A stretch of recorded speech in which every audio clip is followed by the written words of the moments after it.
नमस्कार, मैं अंजना शर्मा और आप देख रहे हैं बेगूसराय न्यूज प्लेटफॉर्म। आइए शुरुआत करते हैं आज की खास खबर से। मध्य प्रदेश के पूर्व विधायक एवं पूर्व सैनिक श्री लक्ष्मण तिवारी जी ने अग्निवीर बहाली के प्रति जताया विरोध।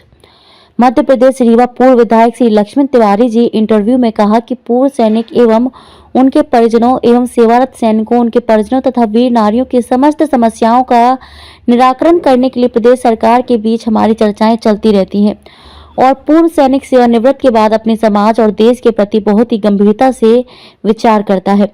उसी सिलसिले को देखते हुए 1992 में सेवानिवृत्ति के बाद से लगातार समाज और देश की परिस्थिति और स्थिति को देखते हुए राजनीति में उतरकर सेवाएं दे रहे हैं। अपने साक्षात्कार में कहा कि आने वाली नई पीढ़ी भारतीय सेना से हमेशा नजदीकी बनाए रखे, क्योंकि यह तपस्या है, नौकरी नहीं, और सभी युवाओं को सेना में जाना चाहिए। एक प्रश्न के उत्तर में उन्होंने कहा कि मध्य प्रदेश का एक बड़ा हिस्सा विंध्य प्रदेश है, जहां सेना के प्रतीक युवकों का बहुत बड़ा तबका सेना के लिए अपना भविष्य चुनता है और विंध्य क्षेत्र इस विषय पर हमेशा अग्रणी रहा है। यदि प्रदेश बन जाता है तो सैनिकों के परिजनों को समस्त सुविधाएं मिलती रहेंगी।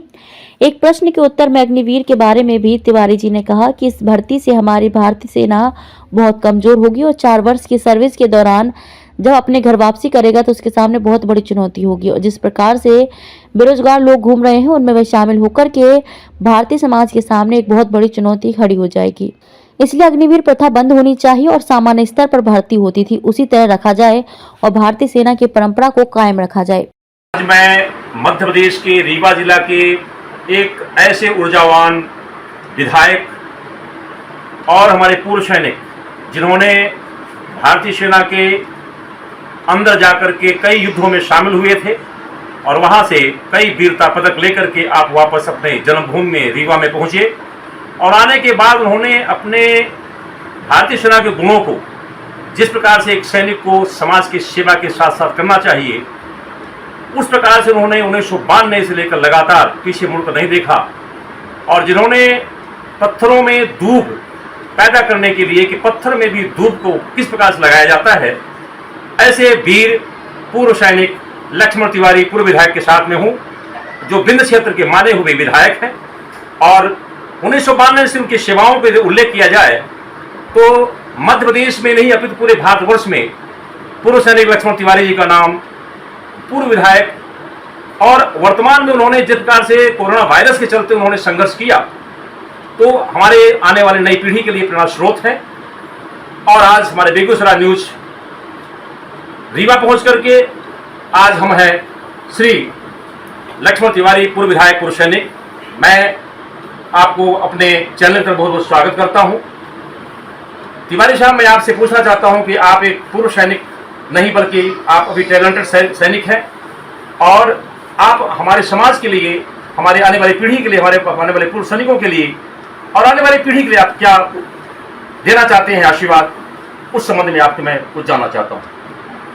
सबसे पहले मैं आपके चैनल को इसकी दिनों दिन उत्तरोत्तर वृद्धि हो, इसकी लोकप्रियता बढ़े और ये चैनल पूरे देश में जनहित में लोकतांत्रिक व्यवस्था को चुस्त दुरुस्त रखने में और भारतीय सभ्यता को पूरे विश्व में अनोखी पहल करके इसको प्रसिद्धि पाए, मैं इसका साधुवाद देता हूँ, धन्यवाद देता हूँ। आपने कहा कि पूर्व सैनिकों के लिए और इस देश के लिए और आने वाली पीढ़ी के लिए आप क्या देना चाहते हैं। ये देश गणतंत्र देश है, यहाँ जनमत से देना और लेना चल रहा है। बड़ा अफसोस है कि जिस तरह से लोकतांत्रिक व्यवस्था को सुचारू रूप से देने के लिए सरकार का निर्माण होता है, सरकारें कैसे निर्माण हो रही हैं, सरकारें क्या कर रही हैं, ये जनमानस जान चुका है। परंतु मेरा मानना है कि विंध्य प्रदेश अलग राज्य बनने से काफी संपदाएं हमारे पास में है। यहाँ पर निश्चित रूप से आपके माध्यम से कार्य होगा। अंतिम प्रश्न मैं आपसे करना चाहता हूं कि जो आपने देखा है कि हमारे विंध्य प्रदेश के अंदर रीवा जिला को हम ले तो रीवा जिला भौगोलिक दृष्टिकोण से उत्तर प्रदेश की सीमा से लगा हुआ है और अभी देखा जाए तो मऊगंज को भी जिला डिक्लेयर होने वाला है और 15 अगस्त को शायद वहाँ राष्ट्रीय तिरंगा झंडा भी फहराया जाएगा। और आप वहाँ के विधायक भी रह चुके हैं, आप बहुत अच्छी तरह से परिसीमन को भी देखें वहाँ पर। और अभी देखा जाए तो जवा और त्योंथर के बीच में जो जवा भी तहसील है और त्योंथर भी तहसील है, और त्योंथर तहसील को जिला बनाने के लिए वहाँ के जनमानस में ये बातें आ रही हैं। तो आप एक विधायक होने के नाते और एक विपक्षी दल के नेता होने के नाते आपको बहुत बड़ा एक अच्छा इस राजनीतिक भौगोलिक क्षेत्रकोण से आप बहुत अच्छा नॉलेज है।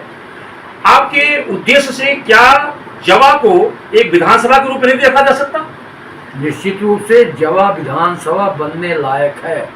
जनसंख्या के आधार पर, पोलिंग स्टेशन के आधार पर, ग्राम पंचायतों के आधार पर, रेवेन्यू के आधार पर, भौगोलिक स्थिति के आधार पर, और तराई क्षेत्र ही पूरा जवा ही हेडक्वार्टर है, ब्लॉक है। वहाँ पर जैसे ही जवा में हमारी तरक्की होगी, विधानसभा बन जाएगा, तो जवा और त्योंथर मिलाकर भविष्य में वो जिला बन सकता है। इसलिए जवा हर हालत में विधानसभा बनना चाहिए। 2024 में ड्यू है हमारा परिसीमन, 20 साल में होता है, और हम प्रयास करेंगे पूरी ताकत लगा के, जन आंदोलन करके, सत्याग्रह करके, और जितने भी विधि सम्मत कार्रवाई करके कि हमारा जवा विधानसभा बने, ताकि भविष्य में त्योंथर और जवा मिलाकर एक जिला घोषित हो।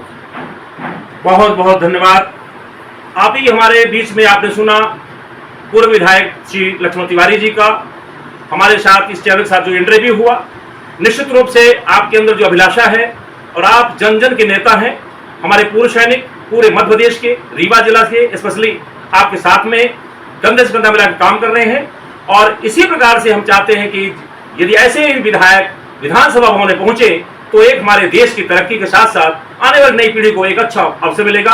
बहुत बहुत साधुवाद, बहुत धन्यवाद तिवारी साहब। एक प्रश्न के उत्तर में आपने बताया कि रीवा जिले के मऊगंज तहसील को जिला बनाने के लिए जो प्रक्रिया पूरी हो गई है, उसी के चलते रीवा जिले का तहसील जवा, जहां एक विधानसभा की संख्या पाई जा रही है, इसलिए जवा को विधानसभा क्षेत्र घोषित किया जाए और जवा और क्यों त्योंथर दोनों को मिलाकर के जवा को जिला मुख्यालय भी बनाया जा सकता है, जिससे जिला रीवा के ऊपर जो समस्याएं आ रही हैं उससे निजात पाया जाएगा। और रीवा जिले की भौगोलिक स्थिति को देखते हुए जवाओं को जिला बनाना बहुत ही आवश्यक होगा कि इस देश को संभालने का काम नौजवान करेगा। इस देश को संभालने का काम सेना करती आई। अगर सेना का कोई अपमान करेगा, नौजवानों को कोई अपमान करेगा, नौजवानों को कोई लालीपाप में इसको आगे धकेलने का काम करेगा, तो निश्चित रूप से देश कमजोर होगा। आपने बहुत अच्छी बात बताई। मैं इसी को आगे बढ़ाते हुए, अभी आपने देखा होगा कि अग्निवीर को लाया जा रहा है और हमारी भारतीय सेना की परंपरा को एक तरह से नष्ट करने के लिए ये नई योजना लाई गई है। इस पर आपका क्या विचार है और क्या कहना चाहते हैं? देखिए, अग्निवीर अर्धसैनिक भी नहीं है। 4 साल की नौकरी है। 4 साल में जितने अवगुण हैं, जो देश के लिए सैनिक का गुण है, उसको बंटवारा करके सिविल तक ला रहे हैं। 4 साल में अगर उनको दारू पिलाने की ट्रेनिंग दे दी जाएगी, 4 साल में उनको हथियार चलाने की ट्रेनिंग दी जाएगी, और 4 साल में वो थोड़ी सी पैसे लेके, थोड़े लालच लेके, अवगुण लेके यहाँ चले आएंगे, तो सिविल में आते ही वो तबाही बचाएंगे। उससे कहीं न कहीं समाज में विघटन पैदा करेंगे। घर परिवार में जब पैसा खत्म हो जाएगा तो घर के लोगों को तंग करेंगे। इसलिए मेरा ये कहना है कि जो सिक्योरिटी है, जो अनंत सिक्योरिटी है, जो देश के सैनिकों के अंडरग्राउंड की बातें हैं, वो 4 साल में वो नौजवान लेके बाहर आ जाएगा, और वो हमारी जो सुरक्षा है, सिक्योरिटी है, जो हमारी अंदर की अनुशासन है, जो हमारी अंदर की बातें हैं, वो यहाँ तो पूरे देश में दोषपूर्ण कार्रवाई है। विंध्य प्रदेश के सैनिक और सेवारत सैनिक और पूर्व सैनिक हमारे भारतीय सेना के इतिहास में भी हम जाएं तो सबसे ज्यादा मध्य प्रदेश में हमारे रीवा संभाग और विंध्य प्रदेश के पूर्व सैनिक और सैनिक हैं। और आप एक पूर्व सैनिक होने के नाते और आप पूर्व विधायक होने के नाते और अपने विपक्षी दल के नेता भी होने के नाते मैं आपसे जानना चाहता हूं कि विंध्य प्रदेश की मांग भी आपने बीच में उठाई थी, और आने वाले मध्य प्रदेश के चुनाव के बारे में भी आपकी पिछले कोरोना वायरस के चलते आज तक आप जन इतिहास में एक नया अध्याय शुरू किया जो कि जन मानस में फैला हुआ है। हम जानना चाहते हैं कि विंध्य प्रदेश के अंदर आखिर ये प्रदेश अलग क्यों नहीं बन रहा है, और आपने भी उठाया था मुद्दा कि यदि विंध्य प्रदेश अलग बन जाएगा तो यहाँ के पूर्व सैनिकों के लिए मिलिट्री हॉस्पिटल बन सकता है, ट्रेनिंग के लिए ट्रेनिंग सेंटर आ सकता है यहाँ पर। और हमारा जो सबसे बड़ा विषय है कि जो रिक्रूटमेंट है, जबलपुर जाना पड़ता है 300 किलोमीटर यहाँ से वन वे, उसको भी आपने उठाया था कि रीवा में होना चाहिए। इस विषय पर आप आने वाले चुनाव में जब विधायक बनकर के विधानसभा में पहुंचेंगे तो आपका मुख्य उद्देश्य क्या होगा? असहाय को सहायता दीजिए, निर्धन को उसको उपयोग करने के लिए वस्तुएं दीजिए, पर जिस तरह से लोकतंत्र को कलंकित करने का काम हमारे नेता कर रहे हैं, ये नेताओं को ये भूल हो गया है कि हम ही सर्वोपरि। स्वर्गीय इंदिरा गांधी का अगर हम नाम लें इस मौके पर, तो उन्हें भी गच्चा दिया है इस जनता जनार्दन ने। अटल बिहारी वाजपेयी जैसे जो सब सर्वोच्च मान्यता पात्र प्रधानमंत्री रहे, वो भी चुनाव हारे हैं। तो हमारे तो बहुत जो इस समय जो नाटक उटक चल रहा है, अब बताइए, कोई बजरंग बली पर राजनीति कर रहा, कोई प्रभु श्री राम पर राजनीति कर रहा। बजरंग बली किसी एक दल के हैं क्या? बजरंग बली तो सर्वमान्य है, देवता हैं, अनंत शक्ति उनके पास प्राप्त है। वो किसी के भी चारों तरफ कहीं भी वो देवता हैं, जा सकते हैं, किसी के भी आत्मा में बस सकते हैं, मगर ठेके में चल रहे हैं। प्रभु श्री राम ठेके में चल रहे हैं। इस देश का धन जाए जहाँ जाए। अब हम अभी, अरे अच्छे था लाडली बहनों को 1000 का लोभ लालच न देते 3 महीना के लिए, इनको अगर 500 रुपये प्रति सिलेंडर दे देते तो मैं समझता हूँ कि गृहस्थी का काम चलता और परिवार भी खंडित न होता। एक तरफ तो बहनों के मामा 1000 रुपये देने की घोषणा कर रहे हैं, दूसरे तरफ बहनों को जो मामा तो बताए, मगर मामा का कौन बहनोई है बताने का आज तक प्रयास इस प्रदेश में नहीं हुआ। तो उनकी क्या इच्छा है, इच्छा शक्ति क्या है, मैं कहना चाहता हूँ इसमें। इससे जिला मुख्यालय की दूरी कम होगी और उस क्षेत्र का चौमुखी विकास होगा। एक प्रश्न के उत्तर में श्री तिवारी ने कहा कि मध्य प्रदेश के मुखिया श्री शिवराज सिंह जी ने चुनाव आने के पूर्व जिस प्रकार से लाडली योजना लाकर समाज के अंदर गलत परंपरा पेश कर रहे हैं, यह सीधा भारतीय संविधान का उल्लंघन है। इस विषय पर चुनाव आयोग को हस्तक्षेप करना चाहिए, जिससे भारतीय संविधान की मर्यादा बनी रहे। कि हम मर्यादाओं से घिरे, और जब सैनिक की बात आती है तो सैनिक का नाम आते ही हमारे मन में एक रोमांच पैदा होता है कि देशभक्ति जनसेवा के लिए जो हम सब सैनिक जाने जाते हैं, कि चाहे आंतरिक लड़ाई का भी विषय हो, चाहे देश के बाहर के लोगों का विषय हो, सेना ही काम करती है।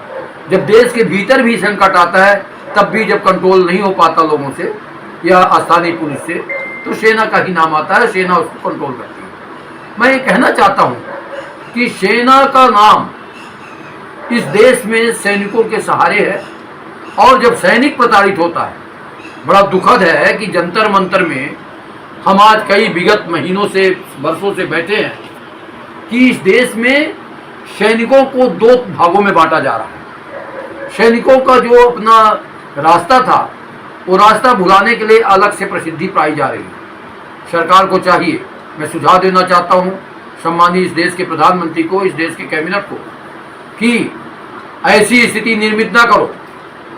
वो युवा पीढ़ी जो देश के बॉर्डरों पर काम करना चाहती है, जो विदेशों में जाके देश का नाम रोशन करना चाहती है, उसको आप भिखारी बना रहे हैं। कहीं 5 किलो राशन देकर, कहीं इधर उधर का देकर।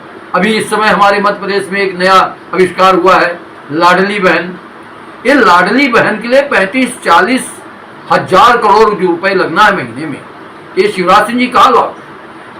ये जानकारी जनता तक नहीं है कि जब पेट में गर्भ आ गया किसी माँ के, उस लाडली बहन के, तो गर्भ आते ही 80,000 रुपए कर्जा लेके धरती में वो लड़का पैदा हो रहा है, लड़की पैदा हो रही है। तो ऐसी स्थिति में सम्मान विंध्य प्रदेश के इतिहास में जो हमारा विंध्य हमसे चला गया, लुटेरों ने लूट लिया, साजिश के तहत चला गया।